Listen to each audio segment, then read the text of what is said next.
Will Paige Bueckers be an immediate star as a WNBA rookie? Last year, Indiana Fever guard Caitlin Clark went from no. 1 pick in the WNBA draft to a top 5 finish in MOVE voting and a spot on the all-WNBA first team.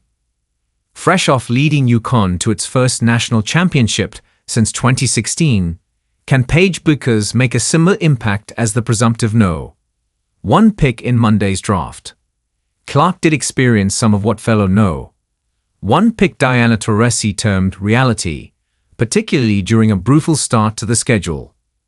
With the Fever schedule front-loaded against some of the WNBA's top teams, including 3 matchups each with the Connecticut Sun and New York Liberty in the first 13 games, Clark shot 37% from the field and had nearly as many turnovers as assists, while Indiana started 3-10.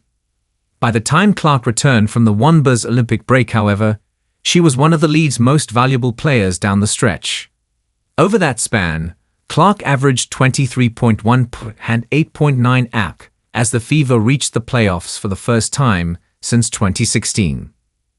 Let's break down Bueckers' performance at Uconn alongside Clark at Iowa and other college stars to get a better idea of what the Dallas Wings can expect if they indeed make her the no. 1 pick Monday. Selective, efficient scorer, compared to Clark, a natural scorer, Bueckers is a bit more reserved in that regard. She peaked at 21.9 as a junior before dropping to 19.9 as a senior with the arrival of freshman Sarah Strong and the return of Azzi Fudd to the lineup. Bueckers' highest usage rate at Uconn was 29%.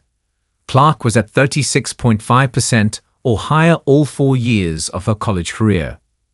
When the Huskies needed it, however, Bueckers showed the ability to ramp up her scoring, particularly during the 2025 WNBA Tournament. Having topped 32 points just once in her career, against Arkansas early in her sophomore season, Bueckers surpassed that mark back-to-back in a round 2 win over South Dakota State that was also her final game in Stores, as well as Uconn's Sweet 16 win over Oklahoma. The latter game showcased how Bueckers can score from all 3 levels. She shot 6 of 12 on 2-point jumpers, mostly pull-ups, with the Sooners keeping their post players back in drop coverage against the pick and roll, and hit 6 3-pointers, matching her career high in 8 attempts.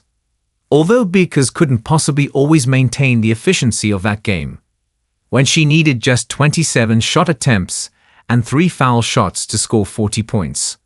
Doing more with less was a consistent theme throughout her career. Bueckers posted a 628 true shooting percentage, which measures the shooting percentage necessary on exclusively 2-point attempts to match the total points scored, including threes and free throws, and was never below 600. Among guards drafted with the top pick in the past 2 decades, only Kelsey Plum's senior season at Washington, 657%, has been more efficient than Bueckers' best seasons. Before that, it's back to Uconn's 2000 and 1-2 title team, when both Taurasi and Sue Bird were more efficient than Bueckers as part of a star-studded starting 5 that included Naismith Hall of Famer Swin Cash, All-Star Aja Jones, and longtime WNBA starter Tamika Williams-Jitter.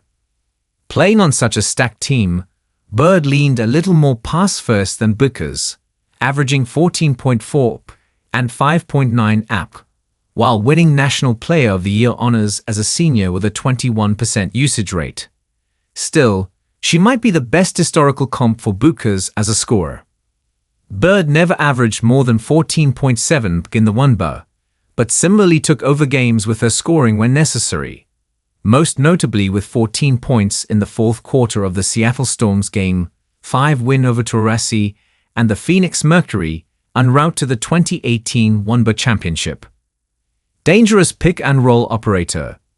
It's possible Bueckers has more offensive potential as a WNBA player than she showed at Uconn. After all, Bueckers wasn't used as frequently as a pick-and-roll ball handler as Clark. Per Synergy Sports Tracking, Bueckers averaged just 6.4 pick-and-rolls per game as a senior that led directly to either a shot trip to the free throw line or turnover by either her or from her initial pass. Contrast that to Clark, who ran 9.3 such pick and rolls per game as a senior at Iowa, and then was put in those situations even more frequently in the WNBA. According to Second Spectrum camera tracking, which includes all pick and rolls regardless of the outcome, Clark's 30.4 per game last season led the WNBA. Because we don't yet know exactly how first-time head coach Chris Cochleanes will run the Dallas offense, we can look to the track record of Wings executive vice president and Jem Kurt Miller as a guide. Before joining the US coaching staff in 2023, Cochleanes spent 5 seasons as an assistant coach under Miller with the Connecticut Sun and Los Angeles Sparks. As the Sparks head coach last season, Miller called for the second most on-ball screens per game in the WNBA.